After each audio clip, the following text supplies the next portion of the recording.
Today let's learn when to enter the trade on breakouts, which is breakout trading strategy. Let's first discuss what is a breakout. Breakout means moving below any support or above any resistance. Price breakout from any of the below conditions. First support and resistance is a break of the previous candle's high or low. Last swing high or low, shorter term support and resistance. Major support and resistance. Trend line or moving average.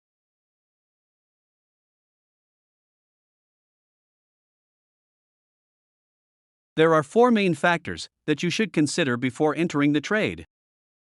The first one is to check whether the market is following any trend such as uptrend, downtrend, and sideways.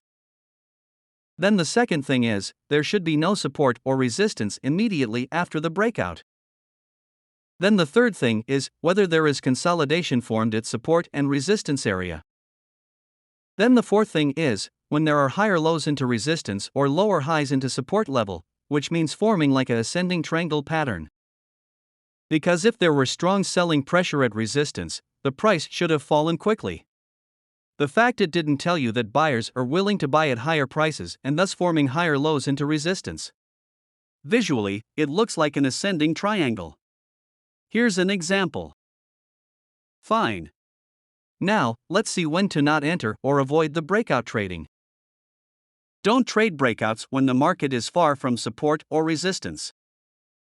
Don't trade breakouts without tight trading range, consolidation, before the breakout.